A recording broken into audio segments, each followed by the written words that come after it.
আসসালামু আলাইকুম প্রিয় শিক্ষার্থীরা, তোমাদের গণিতের অধ্যায় 3-এর প্রশ্নের সমাধানের আজকের পর্বে তোমাদেরকে স্বাগতম জানাচ্ছি। দেখো 7 নম্বর প্রশ্নটিতে আছে একটি আয়তকার ক্ষেত্রের দৈর্ঘ্য 48 মিটার এবং প্রস্থ 32 মিটার 80 সেন্টিমিটার।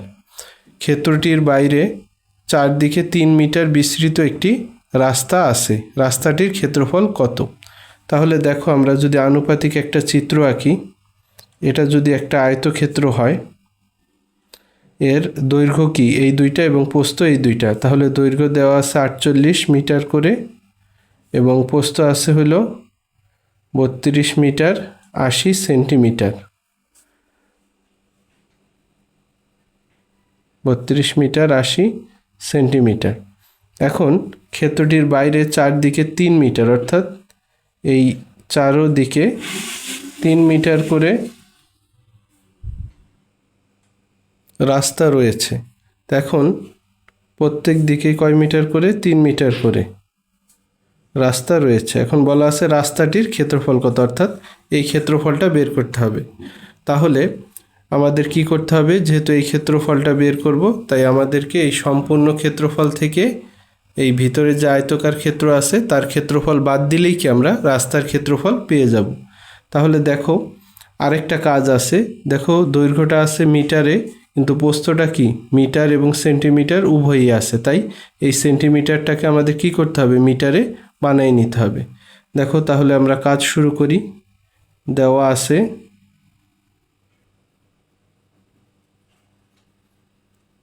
আয়ত বা আয়তাকার ক্ষেত্রের দৈর্ঘ্য সমান 48 মিটার এবং আয়তাকার ক্ষেত্রের প্রস্থ সমান কত? 32 মিটার 80 সেন্টিমিটার। এখন আমরা সেন্টিমিটারকে মিটার বানানোর চেষ্টা করব। তাহলে যেহেতু এটা মিটার আছে, এটাও মিটার বানাবো, তাই মাঝখানে একটা প্লাস দিব, যেন একই রকম রাশি বা একক হলে প্লাস দেওয়া যায়। তাহলে 80 সেন্টিমিটারকে যদি আমি মিটারে বানাই, তাহলে কি করতে হবে? 100 দিয়ে ভাগ করে দিতে হবে। কারণ কি, তোমরা জানো 100 সেন্টিমিটারে হচ্ছে 1 মিটার। তাহলে 80 সেন্টিমিটারে কত হবে? 80 সেন্টিমিটার হবে 80 ভাগ 100 মিটার। সিম্পলভাবে মনে রাখতে পারো যে সেন্টিমিটার থেকে মিটার বানাতে হলে 100 দিয়ে ভাগ করতে হবে। তাহলে 80 সেন্টিমিটার আছে, তাকে 100 দিয়ে ভাগ করলাম। তাহলে 32 মিটার যোগ 80কে 100 দিয়ে ভাগ করলে পাবা 0.80 মিটার। এখন 32 মিটারের সাথে 0.80 মিটার যোগ করলে হবে 32.8 বা 32.80 মিটার। তাহলে আমরা প্রস্থ পেলাম কত? 32.8 মিটার এবং দৈর্ঘ্য আছে 48 মিটার। তাহলে যেহেতু দৈর্ঘ্য এবং প্রস্থ দুইটার মানই আছে, সুতরাং এই ভিতরের যে ক্ষেত্রফল, অর্থাৎ আয়তকার ক্ষেত্রের ক্ষেত্রফলটা আমরা বের করে নিতে পারবো। সুতরাং আয়তকার ক্ষেত্রের ক্ষেত্রফল সমান কত হবে? দৈর্ঘ্য গুণ প্রস্থ। তাহলে দৈর্ঘ্য হচ্ছে 48 গুণ প্রস্থ হচ্ছে 32.8। তাহলে এই দুইটা, যেহেতু তোমরা জানো ক্ষেত্রফলের ক্ষেত্রে বর্গ হয়, মিটার হলে বর্গ মিটার, সেন্টিমিটার হলে বর্গ সেন্টিমিটার।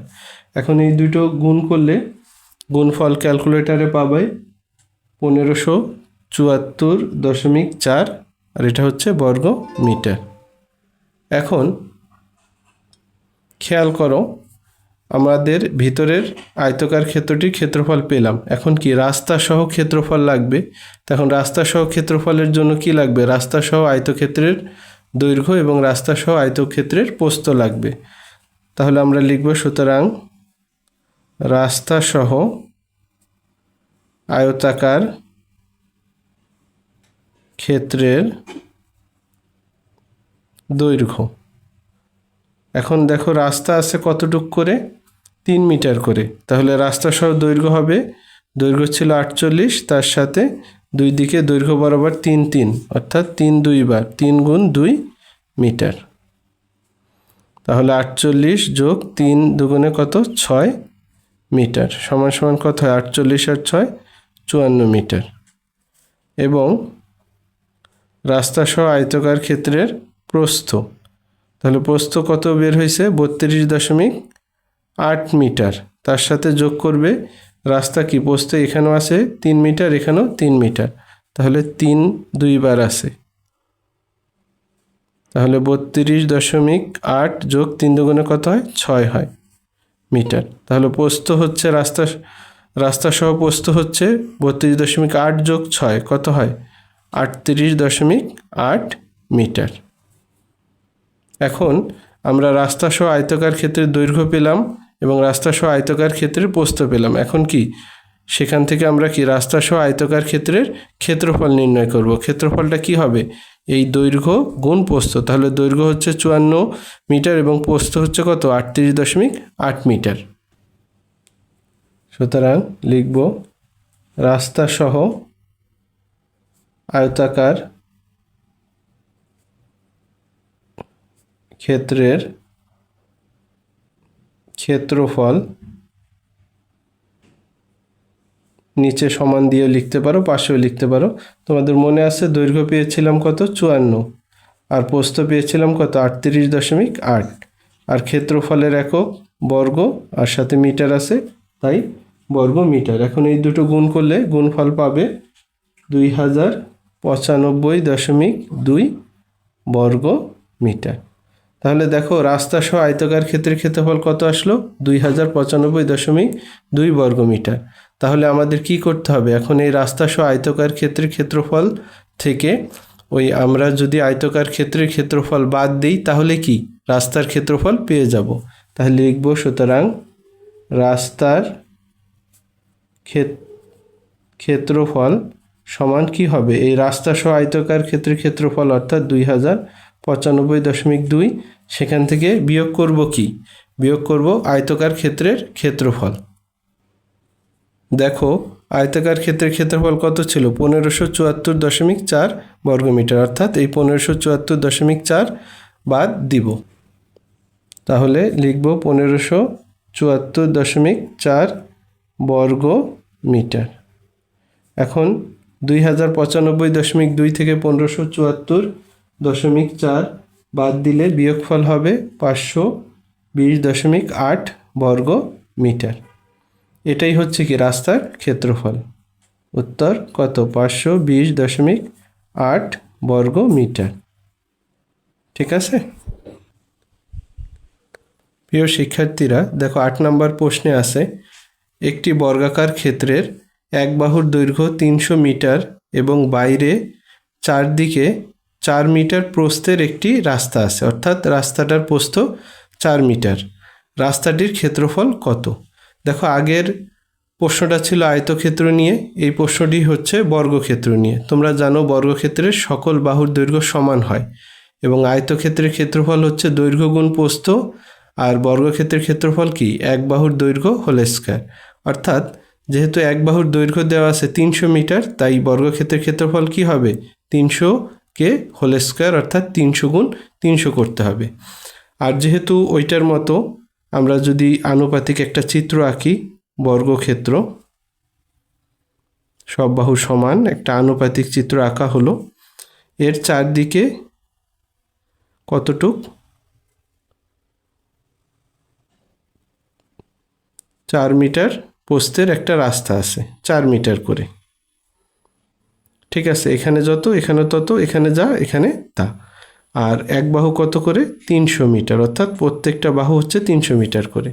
এখন চাওয়া হয়েছে এই রাস্তাটার ক্ষেত্রফল কত। তাহলে ওই প্রশ্নের মতো আমরা রাস্তা সহ দৈর্ঘ্য বের করব, সেখান থেকে রাস্তা সহ ক্ষেত্রফল বের করব। ওই ক্ষেত্রফল থেকে এই বর্গক্ষেত্রের ক্ষেত্রফল বাদ দিলেই কি এই রাস্তার ক্ষেত্রফল পেয়ে যাব। চলো শুরু করি। দেওয়া আছে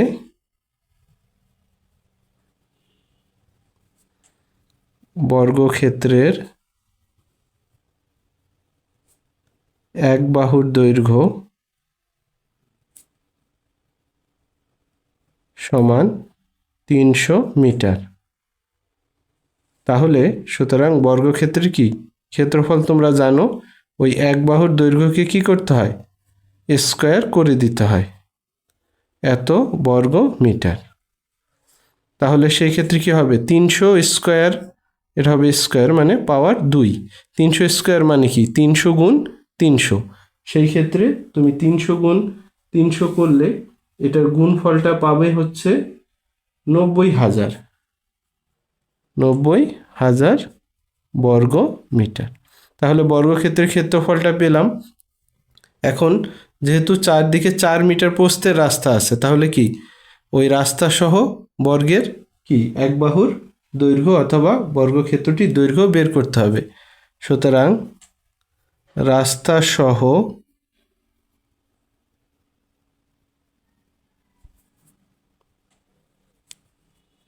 বর্গক্ষেত্রটির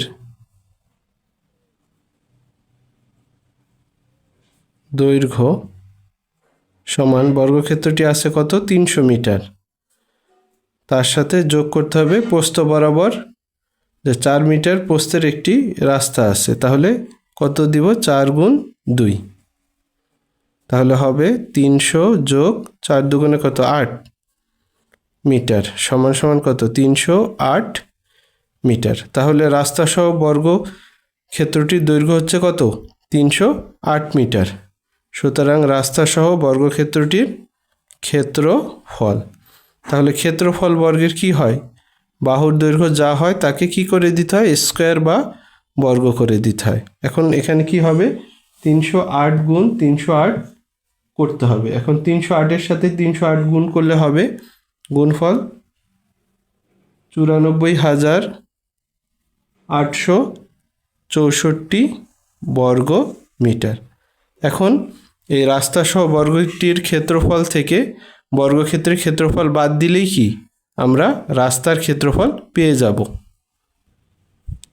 সুতরাং রাস্তার ক্ষেত্রফল সমান, তাহলে বর্গক্ষেত্রের ওই রাস্তা সহ যে ক্ষেত্রফল সেটা থেকে বর্গক্ষেত্রের ক্ষেত্রফল বাদ দিতে হবে। তোমাদের মনে আছে যে রাস্তা সহ বর্গক্ষেত্রের ক্ষেত্রফল বের করেছিলাম আমরা 94,864। সেখান থেকে আমরা কি বর্গক্ষেত্রের ক্ষেত্রফল কত পেয়েছিলাম, সেটা হচ্ছে 90,000 বর্গ মিটার। এখন যদি এই দুইটা মানকে বিয়োগ করি তাহলে বিয়োগফল আসবে 4,864 বর্গ মিটার। তাহলে রাস্তার ক্ষেত্রফল কত 4,864 বর্গ মিটার। এটাই হচ্ছে উত্তর। প্রিয় শিক্ষার্থীরা, 9 নম্বর প্রশ্নে বলা আছে একটি ত্রিভুজাকৃতি জমির ক্ষেত্রফল 264 বর্গ মিটার, এর ভূমি 22 মিটার হলে উচ্চতা নির্ণয় করো। তোমরা জানো ত্রিভুজাকৃতির জমির ক্ষেত্রফলের সূত্র হচ্ছে হাফ ইন্টু ভূমি ইন্টু উচ্চতা। তোমরা সাধারণত ক্ষেত্রফল বের করো, কিন্তু মজার ব্যাপার হচ্ছে এই প্রশ্নে দেখো ক্ষেত্রফলের মান দেওয়াই আছে এবং ভূমির মান দেওয়া আছে, কিন্তু উচ্চতার মান দেওয়া নাই। তাই আমরা ধরে নিব যে ধরি উচ্চতা সমান ক মিটার। তো উচ্চতা কি ধরলাম, ক মিটার ধরলাম। তাহলে সুতরাং ত্রিভুজাকৃতি জমির ক্ষেত্রফল কত হাফ গুণ ভূমি গুণ উচ্চতা। এখন দেখো ত্রিভুজাকৃতি জমির ক্ষেত্রফলের মান দেওয়া আছে কত 264, তাই বা লিখে এই বরাবর কত বসাবো 264, তারপরে সমানের সমান হাফের হাফ, আর ভূমির মান কত দেওয়া আছে 22, আর উচ্চতা ধরে নিছো কত ক, অর্থাৎ তোমাকে কি এই ক এর মানই বের করতে হবে, কারণ ক সমান তুমি উচ্চতা ধরেছো। এখন যেহেতু 264 সমান এইটা, তাই আমরা একটু পক্ষ ঘুরিয়ে লিখতে পারি যে ওই পক্ষ সমান এই পক্ষ। যেহেতু সব পক্ষের আদান প্রদান হলো, এই পক্ষ আসছে এই পক্ষে, এই পক্ষে আসছে এই পক্ষে, তাই চিহ্নের কোনো পরিবর্তন হবে না। এখন দেখো আমি যদি ক এর মান নির্ণয় করি সমান সমান ওই সাইডে কত আছে 264 আছে, ক এর সাথে এখানে 22 গুণ ছিল এবং 2 ভাগ ছিল, তাই এই ভাগ 2টা উপরে ওই পাশে গিয়ে গুণ হবে, আর 22 যেহেতু গুণ ছিল সেটা ওই সাইডে গিয়ে কি হয়ে যাবে, ভাগ হয়ে যাবে। ঠিক আছে, আবারও বলতেছি, এখানে হাফ অর্থাৎ 1/2 ছিল, সেটা ওই সাইডে যে 2 হয়ে গেছে, অর্থাৎ নিচে ছিল উপরে চলে গেছে, এবং 22 এখানে গুণ ছিল ওই সাইডে গিয়ে ভাগ হয়ে গিয়েছে।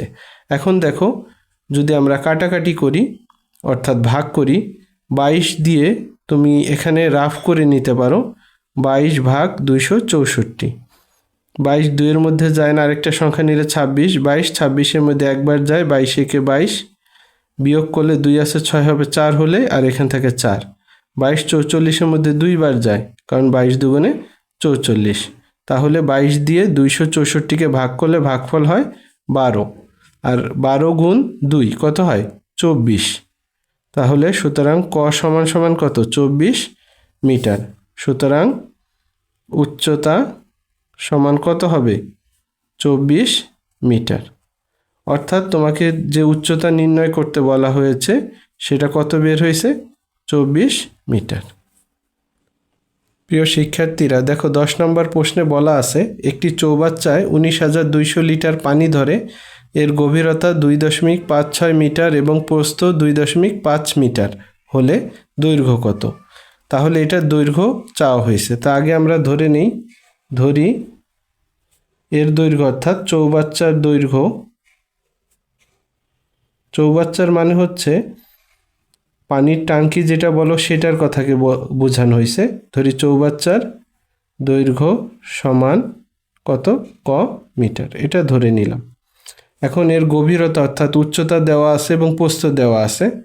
এখন একটু খেয়াল করে দেখো, গভীরতা প্রস্থ দুইটাই মিটারে আছে, তাই দৈর্ঘ্য কি আমরা মিটার এককে ধরে নিছি। কিন্তু উপরে যে চৌবাচ্চায় যে পানি ধরে সেই পানিটা দেওয়া আছে কি লিটারে।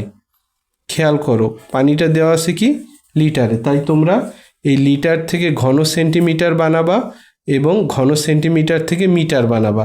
কেন বানাবা, কারণ এই এককগুলো আছে মিটারে, তাই লিটারকে ভাঙিয়ে তোমাকে আগে ঘন সেন্টিমিটার বানাতে হবে। কেন লিটার থেকে ঘন সেন্টিমিটার, কারণ আমরা জানি 1 লিটার সমান হচ্ছে 1000 ঘন সেন্টিমিটার, আবার 10 লক্ষ ঘন সেন্টিমিটারে হচ্ছে 1 ঘন মিটার। তো আমরা করি সমাধানটা, যেহেতু 1 লিটার, তাই আমাদের আগে টার্গেট কি, এই লিটারকে ঘন মিটারে বানানো। যেহেতু 1 লিটার সমান কত, 1000 ঘন সেন্টিমিটার, সুতরাং এখানে কত লিটার আছে, 19,200 লিটারে কত হবে, এই 1000-এর সাথে তোমাকে 19,200 গুণ করে দিতে হবে। গুণ করলে আসবে 192, তারপরে হচ্ছে 5টা শূন্য আসবে, এত ঘন সেন্টিমিটার। তাহলে তুমি লিটার থেকে শুরুতে পেলে কি ঘন সেন্টিমিটার। এখন ঘন সেন্টিমিটার থেকে আমরা কি করব, এটাকে ঘন মিটারে বানাবো। সেজন্য কি করব, 10 লক্ষ দিয়ে আমরা ভাগ করব। তাই ভাগ করলে এই ঘন সেন্টিমিটারটা কি হয়ে যাবে, ঘন মিটার। যে উপরে রয়েছে 5টা শূন্য, নিচে রয়েছে 6টা শূন্য, তাই 5টা শূন্য 5টা শূন্য কাটলে নিচে থাকে 10 আর উপরে হচ্ছে 192। এখন 192-কে 10 দিয়ে ভাগ করলে কত, 19.2 ঘন মিটার। অর্থাৎ তোমার 19,200 লিটারে কত হলো, 19.2 ঘন মিটার। এখন যেহেতু ঘন মিটার অর্থাৎ আয়তনটা পেয়ে গেছি, এখন এই দৈর্ঘ্য, প্রস্থ এবং গভীরতা দিয়েও আমরা কি পাবো, আয়তন পাবো। তাহলে যেহেতু চৌবাচ্চার আয়তন সমান কত, তোমরা জানো, দৈর্ঘ্য গুণ প্রস্থ গুণ গভীরতা বা উচ্চতা। যেহেতু এখানে গভীরতা আছে তাই আমরা গভীরতা দিব। দৈর্ঘ্য কত তুমি ধরে নিছো ক, প্রস্থ কত দেওয়া আছে 2.5 মিটার এবং গভীরতা দেওয়া আছে 2.56। আর এদের একক যেহেতু প্রত্যেকই মিটার, গুণ করলে 3টা কি হবে, ঘন মিটার।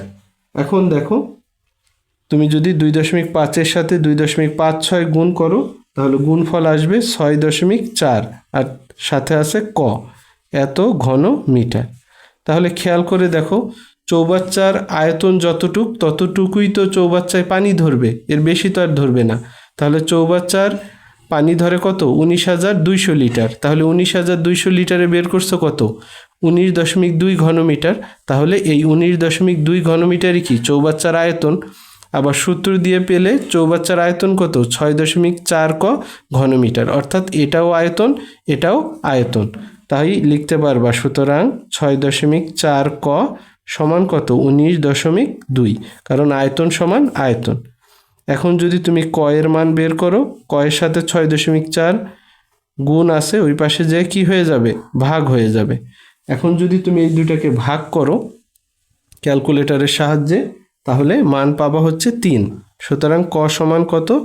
3 মিটার। ক কি ছিল? চৌবাচ্চার দৈর্ঘ্য, আর চৌবাচ্চার দৈর্ঘ্যই বের করতে বলা হয়েছিল। সুতরাং চৌবাচ্চার দৈর্ঘ্য সমান 3 মিটার। উত্তর কত? 3 মিটার। আশা করি উত্তরটা তোমরা বুঝতে পেরেছো।